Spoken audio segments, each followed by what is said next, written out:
Engouement, c'est trop dire.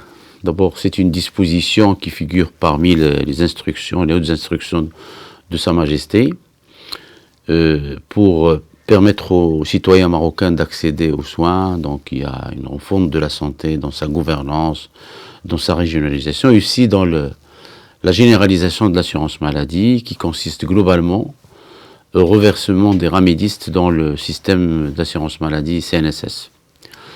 Seulement, d'abord, il a fallu d'abord communiquer sur cette bonne nouvelle qui a démarré le 1er décembre. Beaucoup de malades ne savent pas qu'ils ont ce droit.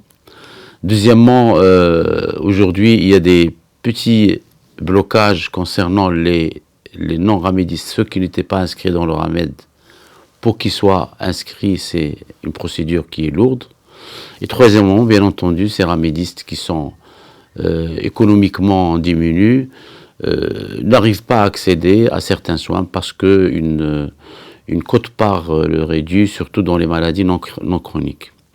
Et je pense qu'il y a des améliorations à faire, mais déjà, nous remarquons que pour certaines pathologies lourdes et cardiovasculaires, normalement l'oncologie, beaucoup de malades ont intégré le secteur privé et leur offre de soins s'est améliorée. On ne peut pas dire qu'on a senti un changement ou une augmentation significative de ce nouveau arrivant au sein de l'assurance maladie, parce que vous le savez très bien qu'au Maroc, nous vivons une pseudo-récession économique qui a diminué le pouvoir d'achat pour bonne partie de la population marocaine, une année de sécheresse précédente, le coût de la vie, l'impact de la guerre en Russie et tout ce qui en suit. Je pense qu'il n'y a pas d'augmentation significative de l'activité pour le moment, mais je pense que ça va venir parce que l'effet annoncé n'a pas été diffusé comme il le faut au sein de la population, et des Marocains qui peuvent bénéficier du RAMED qui sont en train de l'intégrer. Il y en a d'autres qui ne connaissent pas la procédure. Il y a le frein de la quote-part pour les maladies non chroniques. Mais je pense que ça va venir. D'abord, nous avons alerté le gouvernement lors des circuits parlementaires de la complexité de cette décision de retenir à la source. Malgré tout ça, grâce à notre discussion dans les circuits parlementaires et le gouvernement, nous avons pu l'atténuer. Malheureusement, tout le circuit de cette retenue à la source, toutes les personnes intéressées par cette retenue à la source, n'ont pas mis les dispositions réglementaires nécessaires pour la fluidifier. Il y avait des inconnus sur le statut juridique des établissements de santé. Qui doit retenir? Nous, on doit retenir aux médecins, les gestionnaires doivent retenir aux cliniques. De quoi il faut retenir parce que les actes de l'assurance maladie sont forfaitisés. Et ça a malheureusement créé de graves perturbations de trésorerie au niveau des cliniques, sachant pertinemment que pour certains organismes, notamment la CNOPS, ça fait 1 mois et demi que les cliniques n'ont rien reçu. Donc c'est des perturbations que nous avons assumées au sein de l'hospitalisation privée.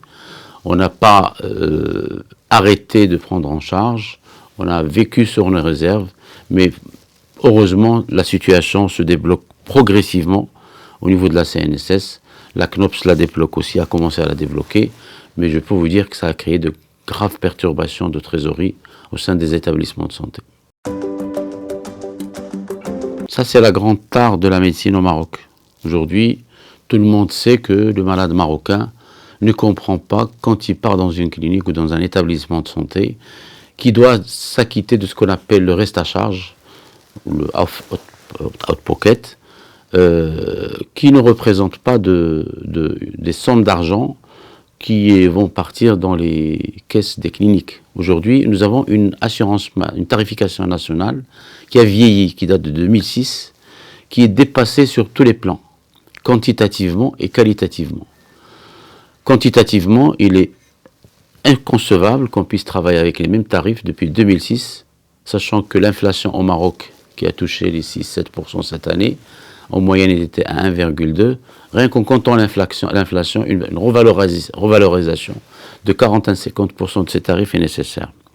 Mais ça, ce n'est pas le point le plus important. Le point le plus important, c'est son insuffisance qualitative. Aujourd'hui, la tarification nationale, quand elle s'est faite sur un panier de soins, c'est-à-dire un certain nombre d'actes médicaux qui sont remboursables, les autres ne le sont pas. Ce panier de soins date de 2006. Il y a des traitements qui n'existent plus, qui ne se font plus.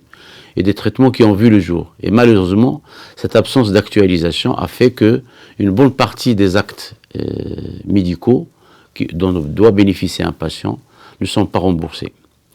Il y a une nouvelle vision de l'ANAM qui va changer la nomenclature des actes professionnels par un nouveau système. Ils y travaillent, aucune concertation.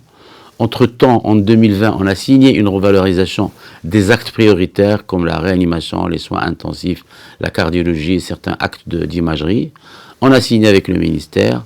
Malheureusement, cette convention qui a été officiellement signée n'a pas vu le jour à cette date.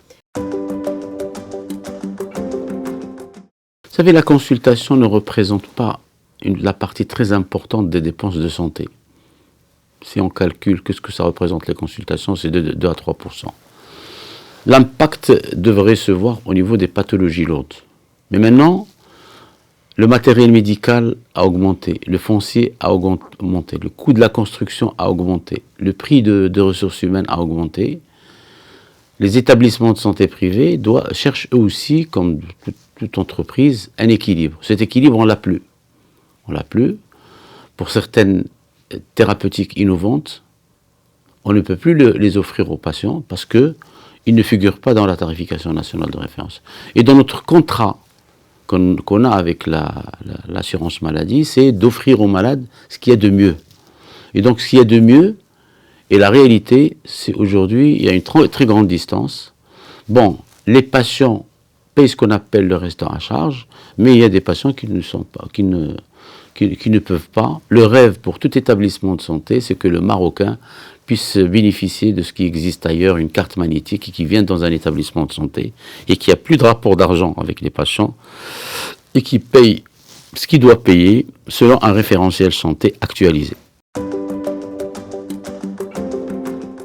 C'est une nécessité. Aujourd'hui, il est inconcevable qu'on puisse assurer un malade chronique, un retraité au niveau de la CNOPS, chronique, dépassant les 60 ans, porteur de toutes les pathologies liées à l'âge, à 70 dirhams par mois. C'est pas possible. Donc il est impensable aussi que, quel que soit le salaire d'un salarié de l'administration publique, le taux de cotisation est de 400 dirhams. Ceci crée un équilibre au niveau des caisses de la CNOPS, on les comprend. S'ils n'ont pas accepté la revalorisation des actes, c'est aujourd'hui, ils sont à la recherche d'un équilibre qu'ils n'ont plus. Aujourd'hui, la CNOPS puise de ses réserves qu'elle a déposées au niveau des banques d'investissement. Donc, ce qui fait cette revalorisation doit être accepté parce qu'il ne faut pas faire semblant de prendre en charge des malades, il faut les prendre en charge et convenablement et suffisamment. Quand on fait un benchmark des taux de cotisation au sein d'un autre organisme qui appartient à l'AMO, le taux moyen des cotisations est de 300 à 400 dirhams. Au niveau de la CNOPS, c'est entre 70 et 400, c'est ridicule. Il faut pas se leurrer, le Marocain paye. Il paye 60% des soins, 50 à 60%, le restant à charge. Si on peut augmenter la cotisation de ces Marocains en puisant un peu de son vécu quotidien, de ses dépenses quotidiennes, je pense qu'il sera heureux parce que le restant à charge va diminuer, ce qui est très important.